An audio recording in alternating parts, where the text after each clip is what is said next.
Welcome back to American Sunrise. I'm Emily Finn. Thank you so much for joining us this morning. We invite you to join the conversation on Getter and Rumble. Time now to take the political pulse of America and the beat today. President Trump's Department of Homeland Security is touting a major crackdown on illegal immigration.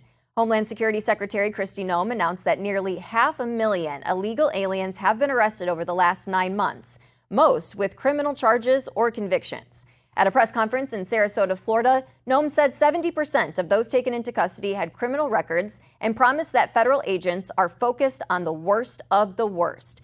Noem highlighted a series of high-profile arrests, including individuals previously convicted of homicide, kidnapping, sexual assault, and domestic violence. Let's take a listen. Today marks 9 months since President Trump has been in office and since he began his work to restore American safety for our families that live here.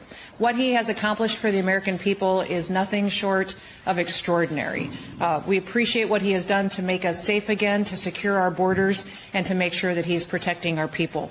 Since January, the Department of Homeland Security has arrested over 480,000 criminal illegal aliens. 70% of those individuals have criminal charges against them or have been convicted of those criminal charges. Joining us now with reaction is the host of America's Voice Live and the Steve Gruber Show. Steve Gruber, good morning. Thank you for being with us. You know, Steve, the Trump administration set to shatter deportation records by the end of the year. This is promises made, promises kept. This is exactly what he said he was going to do, and he's delivering on it. Yeah, I spoke yesterday at length on both my programs here on Real America's Voice about, did you vote for this? You see this on social media all the time. Donald Trump did this and that. Did you vote for this? Yeah, I did. I voted for this country to have its border secured and the people that are here illegally committing crimes, certainly those violent offenders. And those, I just saw another case, this one out of California, an illegal alien from India, driving drunk in an 18-wheeler, slammed into a bunch of people here recently, killed a bunch of people. Doesn't have legal standing to be here, has a final order of deportation, yet they're still here. Allowed into the country 2022 during the Biden administration. This has to stop. It has to stop. How many women have to pay the price of being raped or murdered? How many innocent families have to worry about the 18-wheeler coming down the highway at them before we say, that's enough, stop it. Stop giving driver's licenses to those that can't read English, that don't understand road signs, that don't understand our laws. And stop defending all of this. And for the people that are naive enough to say, well, they're not getting benefits. Of course they're getting benefits. The government is ripe with fraud. To think otherwise is insane. It really is, Emily. It's just silly. This is what people voted for. They wanted a secure country. It's being delivered by Donald Trump, by Kristi Noem, by Tom Homan, by all of them. And it's what we want. Absolutely, Steve. And, you know, even if you didn't vote for this, I think everyone can get on board that these 70% of these criminal illegals that we were talking about, I was reading off that list, homicides, rapes, sexual assault. I mean, these are horrible things that should never happen. I'm happy that you said with women, too, because as a young woman, it's terrifying to know that this is going on. And with the Biden administration, we had someone just completely looking away from the safety of young women, especially in this country. It was absolutely infuriating. And Steve, you know, as you know, the Trump administration's crime crackdown has been met with so much resistance from Democratic governors and mayors. It's really hard to fathom. We're learning now that the administration has filed a motion to dissolve a court order that blocks the deployment of any state's National Guard in Portland, Oregon. Do you see that motion moving forward? Look, here's what's going to happen. People are going to say enough. Why would the mayor, I use Chicago, easy example of the violence in American cities. We can't make America truly great again unless we save our great cities like New York, like Washington, like Chicago, like San Francisco. The list goes on. In Chicago, they've had almost 2,000 people shot already this year. 2,000. It's mind-boggling. And the mayor of that city, Brandon Johnson, and the governor of that state, J.B. Pritzker, say, no, we don't want the National Guard here. That would be tyrannical. No, what's tyrannical is allowing drug gangs to roam around the streets of South Chicago and murder people. What's tyrannical is allowing people to live in fear every day in their neighborhoods because the police are understaffed and, by the way, insulted every single day by the mayor and the governor. Law enforcement insulted. Look, what is tyrannical is not allowing people to live safe, healthy, happy, prosperous lives. 2,000 people shot in Chicago. Just let that sink in for a minute, folks. This is what we don't want in America. We don't want lawlessness. We don't want murders. We don't want people like Emily living in fear when you walk down a street in certain neighborhoods because the police aren't there to help. And if you do call the police, well, maybe they'll be there in half an hour. Maybe they'll be there in an hour if they show up at all. This is not what we want in America. We are better than this. Look at the numbers. Yeah. I think it's 15 homicides in Washington, D.C. since August the 11th. That equates to less than 70 homicides a year. We haven't had a period like this in Washington, D.C. since I've been alive. Does the National Guard work? You're damn right it does. And it makes a difference in these cities. And we're going to see it happen in Memphis. We're going to see it happen in New Orleans. We're going to see it happen in Chicago, whether they like it or not. And we're probably going to see it happen in San Francisco, kicking and screaming all the way to a safer city. I mean, how can you defend the lawlessness? I don't know what Democrats stand for. Do they stand for murder? Do they stand for rape? Do they stand for carjackings? Do they stand for violent offenses committed not just by illegals, but by people living there as well? It's time for the three-strike law to be brought back in this country. Three strikes, you're out. And you're out. That's the way time it's got to to go. be. Steve Gruber, thank you so much for joining us today. David, let me send this over to Thank you in D.C. now. Let's talk about taxes now. Tax season may still be months away. Then again, if you pay quarterly, it's like all the time. But financial experts say now is the perfect time to start planning. From smart deductions to overlooked credits and grants, there are real simple ways to lower your tax bill before it's too late. And that's why we're excited about the new book by the founder and CEO of Engineer Tax Services. That would be Julio Gonzalez. Let's take a look. The wealthy and well-connected have always had access to secrets. Secrets that gave them advantages the rest of us never knew existed. Tax breaks, exclusive strategies, hidden grants, and opportunities only shared behind closed doors. But what if you could use the same leverage they do? Now you can.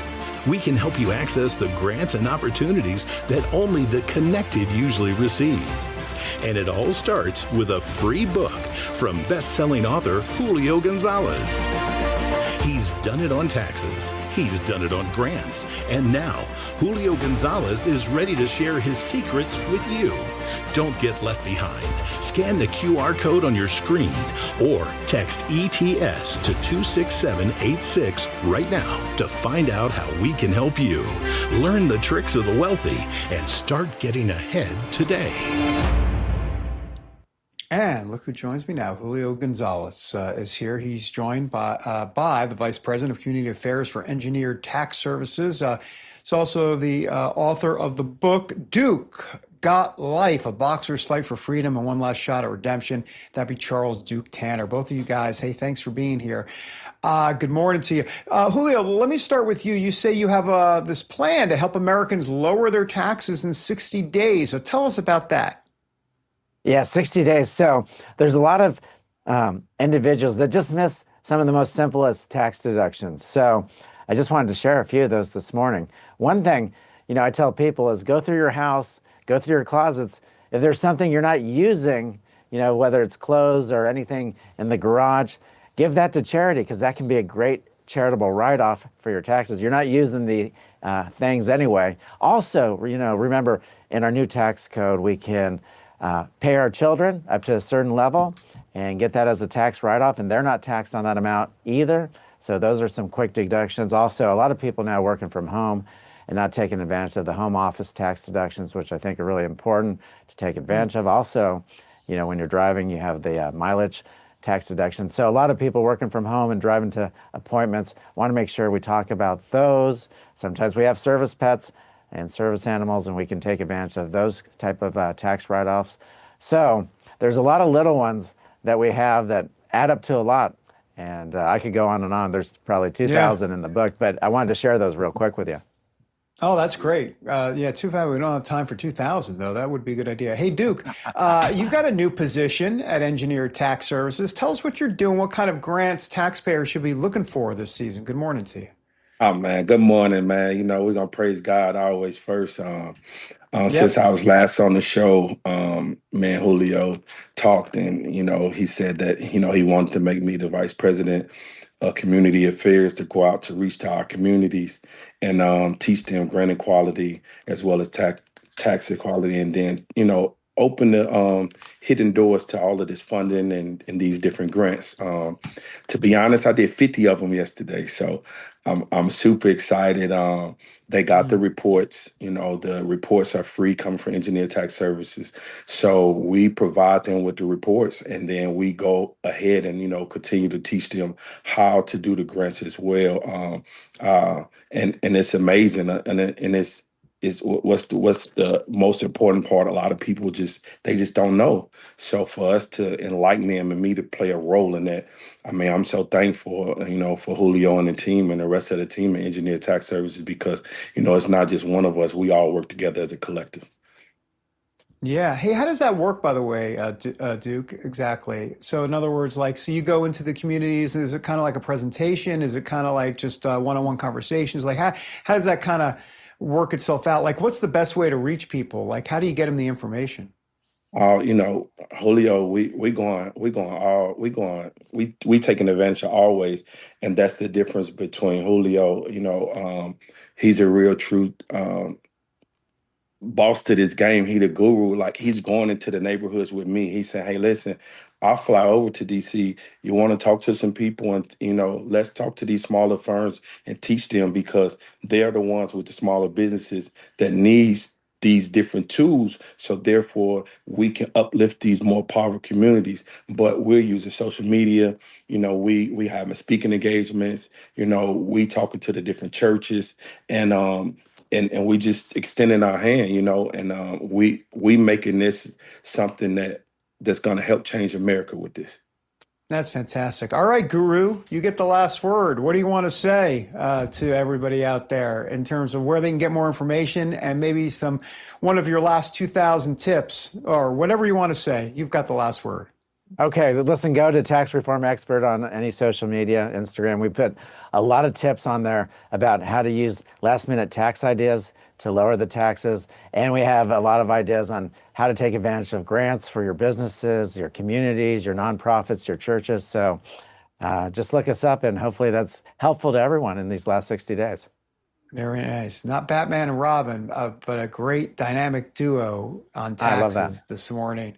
Julio Gonzalez, Duke Tanner, thanks for being here. Great stuff, guys. Thank you so much, and thank you so much, guys. And I want to tell Julio something. I got a surprise for him, and I might as well do it on national TV. I believe this last achievement of me getting the vice president spot landed me to be awarded as the champion of America from America's Future. And I'm going to be presented the award December 16th at Mar-a-Lago. So I just wanted to let Julio know that we're really moving forward and we're doing great things. And that's a surprise for you, Champ. So I believe I spoke to the people. They said once I became the vice president and we're doing all these grants to help the different communities, they said, they had to do it for me. And I won the award. Oh, that's just wonderful. Congratulations, Duke. And boy, I tell you what, we had you on last time about your life story, and God is good and where you are today. All the time. That's right. Did I forget that part? All the time. All right. Thanks a lot, guys. Appreciate it. Good stuff. Coming up, speaking about good stuff, let me transition to bad stuff. Former press secretary and current MSNBC host Jen Psaki stirring up some drama. She's targeting Vice President J.D. Vance and his wife. We're going to show you what she said next. You don't want to miss it. Back in a moment.